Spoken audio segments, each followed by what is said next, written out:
Hi. So I guess we're gonna start this vlog on a sad update, like a sad note. I'm just gonna rip off the band-aid and say it. Last weekend, last Sunday, my dog passed away. I don't really know what else to say. I don't want to make this like a super long update. I just want to say it's been a week. It's been 7 days to be exact. And I'm starting to feel better. And this is why I decided to start this vlog. I was missing filming. I wasn't able to film a video and upload anything last week for like last Sunday. I couldn't deal. This week has been sad, heartbreaking, difficult, but I also feel like I have found peace within myself. I feel like I've gotten better and I'm feeling closer to my family, and as a whole it's been a weird week because we were kind of expecting it. I mean, she was getting older and she was very sick last weekend, so we had to make a hard decision. But yeah, anyway, I'm not gonna get too much into it. I just don't want to start crying again. But let's just say that the first 48 hours were very rough, but I've been getting better. I mean, I've been keeping myself distracted. I've been trying not to think too much about it. I don't know if it's the healthiest way of dealing with the grief and the sadness, but it worked because now I'm feeling better and I can talk about it without sobbing uncontrollably. And I just wanted to tell you guys because, yeah, I did mention it in a community post, but I don't know how many people will have seen this because I know not everyone reads them or even sees them. So just wanted to come on here and say it so that if I seem off, if I seem kind of weird this week, that's why. Sorry this is such a weird intro. I've been trying to film this, like this is the third time that I'm trying to film this, and I just never find the right words to express how I'm feeling. I haven't told anyone in my personal life what happened. I haven't told any coworkers or any friends because I feel like the moment I start talking about it, then it becomes real. And I know it's real, I know it happened, but especially the past week I felt very vulnerable, and I felt like if people that I knew in real life would talk to me about it, I would start crying. And I was trying to get better before I could talk about it, like get stronger or just come to terms with what happened before I opened up to anyone. And yeah, like some people in my family knows, some people in my family know. I know my mom told my grandma and like other like family members, but I personally haven't told anyone. So yeah, I've been pretending that everything's okay when in fact it's not. But at the same time, I've been feeling better. And like I said, I feel like I found peace. I just don't really know how to explain it. I feel changed. I'm okay with what happened. It's just, I wasn't ready. I don't think you can ever be ready for this kind of thing. So anyway, I'm rambling. I told myself that I would make this quick and it's already been 3 minutes. So anyway, let's talk about books, okay? So I just finished a reread of Anyway the Wind Blows by Rainbow Rowell. I've been feeling like we're reading stuff recently. I reread Actor A.G. Brown earlier this week, and then now I reread this book this weekend. I don't know, I was needing books that would bring me comfort, and so I went to familiar grounds, I guess. Like I didn't want to throw myself into something that I wasn't going to be familiar with. Like I just needed something that I knew I was going to enjoy and I knew what to expect. Anyway, I need to pick up my next read now, and I don't really know what I want to read. I have books on my TBR for January that I would be interested in, but I also am hesitating with something else. I guess I'll just show them to you guys. So we have those two books. So if you watch my January TBR, you know that The House in the Cerulean Sea is on my TBR for this month, and I've heard that this is a very comforting, wholesome, like Pixar type of book, and I kind of need that. I feel like I would enjoy that. I've heard nothing but incredible things about this one. I know a lot of people who really loved it. I've been thinking of picking it up, but then I also finished my rewatch of Bridgerton tonight because I saw some pictures on the internet. Like I guess they released some pictures from season 2, and I was like, ooh, I'm excited about that, and it made me want to rewatch season 1, so I did that. And now I kind of want to read a romance, so I thought about The Spanish Love Deception. This one I'm a little bit hesitant because I've heard mixed reviews. Like people either seem to love it or hate it, and the people who hate it really hate it, and the people who love it really do. So I feel like this is going to be a situation where it's all or nothing. I hope I'm going to be in a group that ends up loving it, but to be honest, like the bad reviews have gotten to me too. Like I can see what people would be complaining about, I guess, because I have read the first chapter of this before. I tried it out and it seemed a little bit cringy to me, but like a chapter doesn't really give this book justice. Like I need to read more to make up my mind, but yeah, I guess I don't really know. What I might do is read a chapter of both and see which one I am into more, or I might just start both. I don't really know. But yeah, I'm in the mood for both of these things. Like I want to be comforted, but I also want a spicy romance. You know what? I think I'm just going to start with The Spanish Love Deception. I know I just had this whole debate about like which book should I read, yada yada yada, but I'm in the mood for this one, so I'm just going to follow my gut and go with this. And if I don't like it, I will have this book to fall back upon. So we're gonna start with this just because, I don't know, I have been thinking about it more. So if I'm thinking about it, that means that I should probably read it. And this is the kind of book that kind of scares me because of the hype and like the mixed reviews. Whereas this one, whenever I decide to pick it up, I know I'll enjoy it. This one, I'm kind of scared of it. And if I don't read it like now, I have a feeling that I'll never read it. So might as well pick it up now. I'll try it. And like I said, if I don't like it, we'll just switch over to this one. So let's do that.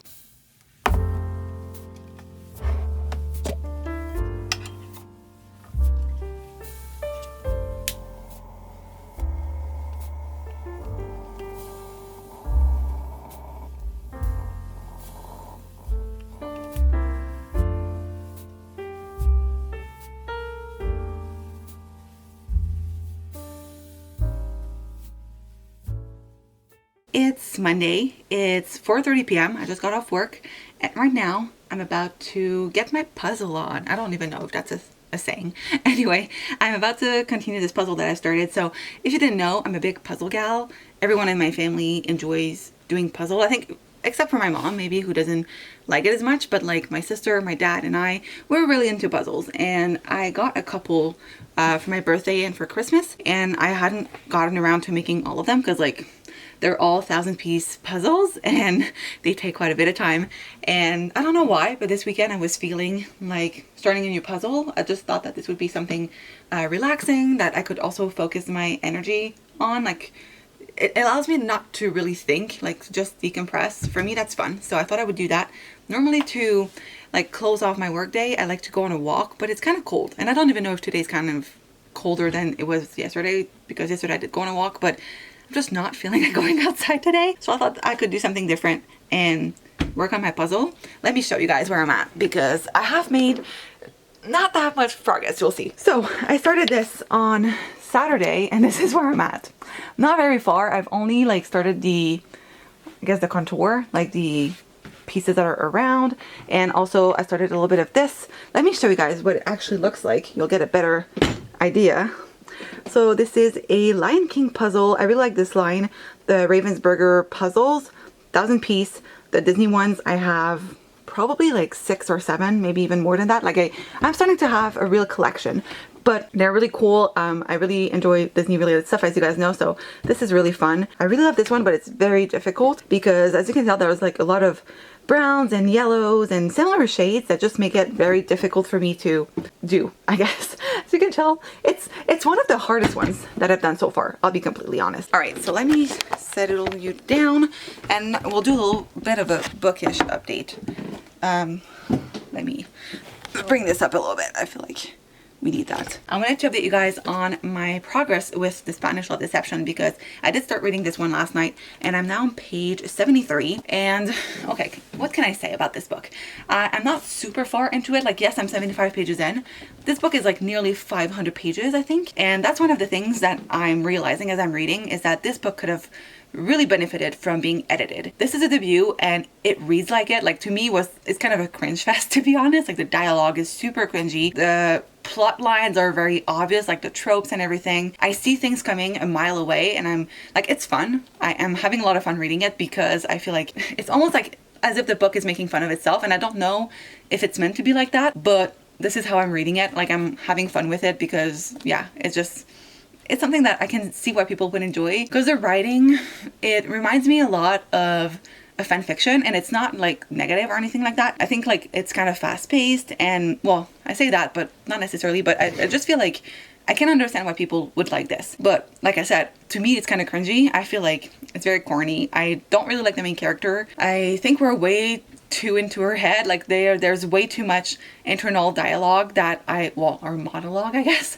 that I just really don't care about. And also, like, I think she's trying to make the main character kind of quirky and such, but I don't care for that. The one thing that I am enjoying about this is that I do like the like environment that this is set in, because Lena, our main character, works at this engineering firm or something like that. Usually like the main characters are doing something fun, like they're in marketing, or they're a baker, or they are in wedding planning, or maybe they work or own a bookshop and work at a bookshop or own a bookshop, or you know, something like that. Like usually this is something like fun and kind of girly almost, whereas this one I like that it's different because I never really read books that feature engineers, to be honest. It's not something that I've read about before, so I'm enjoying that. And it's also bringing some interesting discussions about like gender stereotypes in such an industry, so that I'm enjoying. But yeah, other than that, like this is fun. I can see why people on TikTok and people who I think like beginners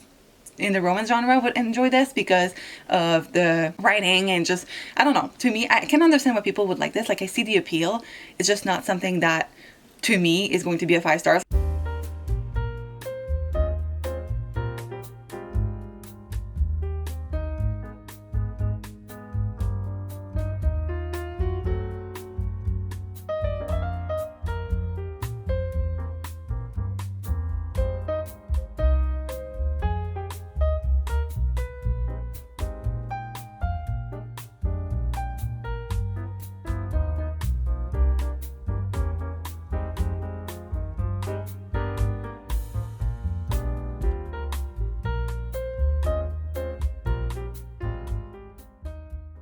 This book has somehow gotten even more ridiculous than it already was. I'm at a scene where, I kid you not, there's a bachelor auction going on. What does it entail?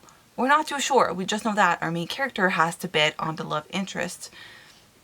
That's all we know. And does it bring anything to the plot? Probably not. I don't know where this is going, to be honest. I feel like I'm not getting what I was promised. I feel like the author is very, in French we would say éparpillée. She's very all over the place. I feel like she doesn't know where she's going with this plot, and she's just trying to pack in as much action as she can, but it doesn't mean that it's coherent. Nonetheless, I am having a lot of fun with this. I'm laughing out loud several times because this is just so ridiculous.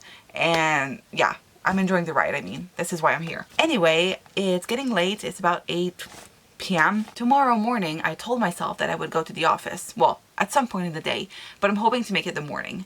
So in order to make sure that I make that happen, I'm gonna pack my bag so that tomorrow I don't have to wake up extra early in order to arrive like at a decent time at work. So I am going to pack my bag and try to pick out my outfit and everything so that when I wake up, I just have to get ready and leave the house. So I'm gonna pack my stuff. I usually work from home, so I have to like pack everything, not just like get my outfit ready and whatnot.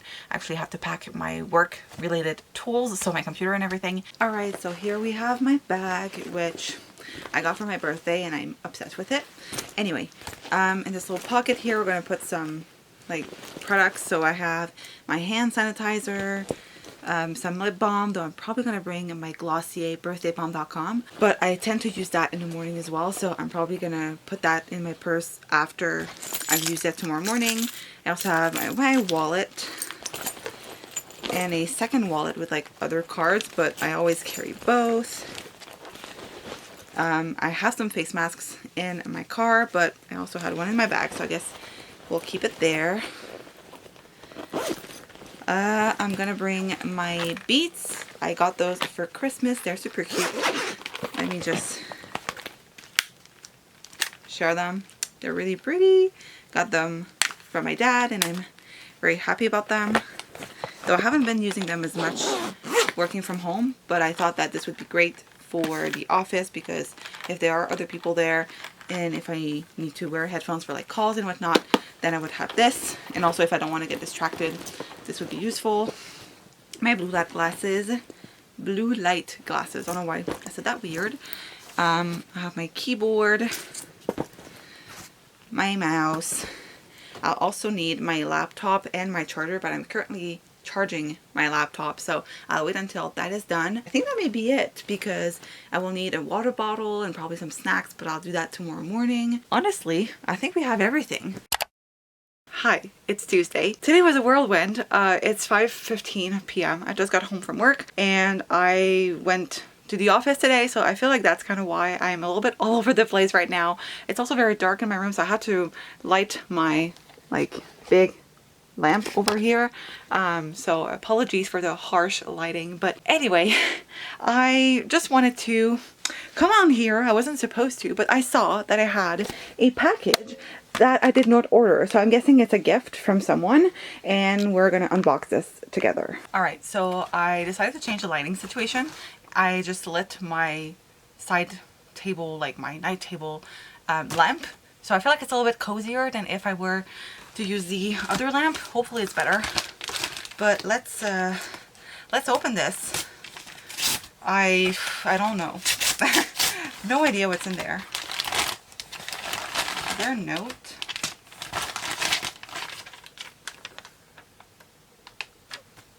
Oh my god, not me about to cry. Okay, this is from my friend Megan. I leave her channel linked down below. She decided to send me something because my dog passed away. You guys know I talked about it earlier on, and I didn't say anything because I wanted you guys to send me stuff. Like, that's really not the point. I just wanted you to know what I was going through and be open and honest, because that's kind of what I'm about here on this channel. Like, I want to make sure that I don't come across as someone who's not authentic. Like, I want to be my most authentic self, and so I just wanted to share that because I know I'm probably not the only one who had to go through this. And also, I don't know if I mentioned it, but after I announced it on my YouTube community post, a lot of you guys reached out to me. Well, I say a lot. A few of you guys reached out to me on Instagram, or, you know, on Messenger, or whatever like app that you use to contact me, depending on our relationship. I got a couple of messages, and I just wanted to say thank you so much. It's been hard. Like,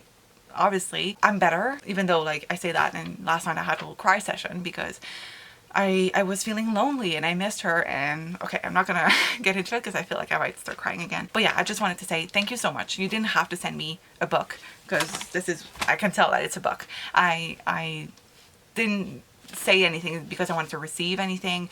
I just wanted you to know what was going on. And so now I have this gift, and it's so thoughtful. Like, honestly, you really didn't have to. Megan is the best, by the way. You should totally check her out if you're not already following her. So I'll leave her channel link down below. I think I've already mentioned that, but oh my god, really? Oh, I'm excited. Okay, that's it, right? Okay.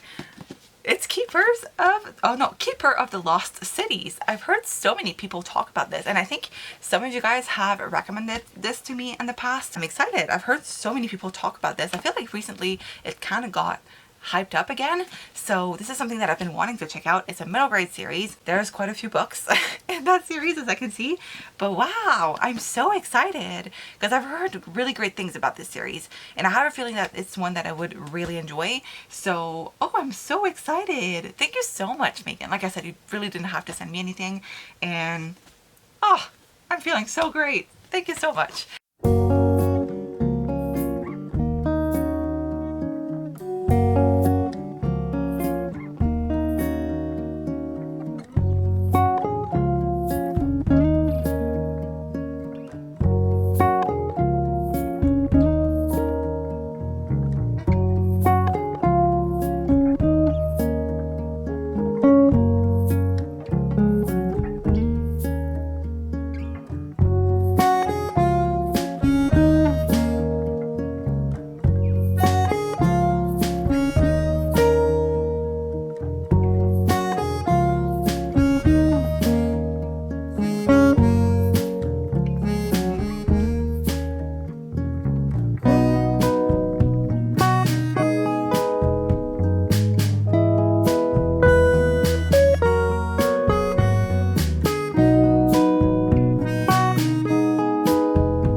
I decided to treat myself and order in some lunch today. So I have a salmon poke bowl and I'm going to enjoy that during my lunch break, probably while watching something on Netflix. I don't know, haven't decided yet.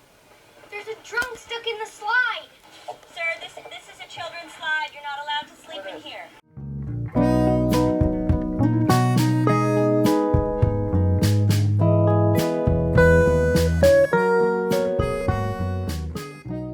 Hey, so it's Thursday. I feel like we need to catch up because I feel like there are quite a few things that have happened within the last, let's say, 48 hours that I haven't really updated you on. I didn't really update you yesterday because I didn't have much to talk about, but now I feel like, I don't know, I feel like I have a lot that I want to discuss. I'm feeling chatty tonight, so let's have a little chatty update, shall we? So I had quite the day, to be honest. Today I had a very busy day at work. It was either like people were emailing me with a lot of demands, or I had a lot of meetings back to back. Like I kid you not, I was on call from like 1 until 3:30, which rarely ever happens to me. I usually maybe have one, at most 2 client calls in one day, but today I just had them like a lot. So I guess that's good. I'm okay with that. It just means that I didn't get to do as much as I wanted to. But anyway, I had my evaluation today, or performance review, or however you want to call that, and I'm really happy with how it turned out. Like, I wasn't not necessarily like nervous diving into it, but it's always something that you're a little bit apprehensive diving into because you don't know what feedback you're going to get. Like, I had an idea of what to expect, but at the same time, it was my first like real performance review because I had one after my probation was done. But last year, because of everything that happened within the company, we did like a very casual version of the performance review, and so this year was more like we had to fill in a self-evaluation, and then today I met my bosses to discuss everything. It was very interesting because I feel like we were really aligned, and the goals that they told me about, like the things that they want me to work on in the new year, are things that I already had talked about in my own personal goals. You know, like being more assertive and working on creativity. Those are things that in my personal goals, if you watch my goal video, you will know that this is something that I talked about. And those are also things that they talked about in my performance review. So I just thought that it was kind of funny because I felt like we were really in sync. And when it comes to that, I do know that they watch my channel, or at least that they're aware of it. So if you're watching, hello, hi. But yeah, I don't know if that had anything to do with it. Probably not. But I just feel like that was kind of weird because I was expecting those things to come. Like, I wasn't surprised or taken aback by what they said. So it was, to be honest, a little bit funny because I was like, hey, I thought the same thing. Like, we're on the same page. That's great. In terms of bookish stuff, let me update you guys because I did read a little bit more of the Spanish Love Deception. I haven't read that much, and to be honest, the last chapter that I've read was a big throw off for me, like something, or turn off, should I say. So if you're someone who is triggered by mentions of eating disorders, this book, be wary of that diving into it, because the last chapter for me was just a big no. Not only was like the eating disorder part of things very unnecessary, it didn't bring anything to the story. I don't know why it was included, and this is the kind of thing that I feel like an editor would have probably removed or reworked. I was like cringing reading this, and also really made me uncomfortable. And I'm typically someone who can handle a lot, like I don't get triggered easily, but this, I was just like, this bitch is stupid. And this is also very triggering for people who are triggered by eating disorders. I just don't really like how it was handled in this, but I'm starting to enjoy it a little bit less. I feel like we're taking forever to get to the point. I'm on page 210, so I'm a little bit over. No, I'm not exactly halfway through. I'm almost halfway through, should I say. We're 200 pages in, and they haven't even gotten on the plane to go to the wedding, which we discussed on the very first page of this book. Like, it took 200 pages for them to get there, and I'm like, is all of that fluff in the middle very necessary? Like, the plot of this book is them going to the wedding and pretending to date. I don't know why we have to have any of the other scenes that came before it. Like, yes, it's okay to have a little bit of backstory, like maybe for 100 pages that would have been fine, but we're over 200 pages in, and still, like, we're still in the early stages because nothing has happened in terms of the wedding that we are pitched. Like the description on the back legit says, a wedding, a trip to Spain, the most infuriating man, and 3 days of pretending. In other words, a plan that will never work. It's supposed to center around the wedding, and I have a feeling that this part will get rushed now because we're 200 pages in and they have not even boarded the plane. So I feel like we're taking ages to get to the point. For the rest of the evening, I'm probably just gonna chill. I feel like this vlog has been very chatty and not very like pretty in terms of like the b-roll and everything, so hopefully this is still interesting.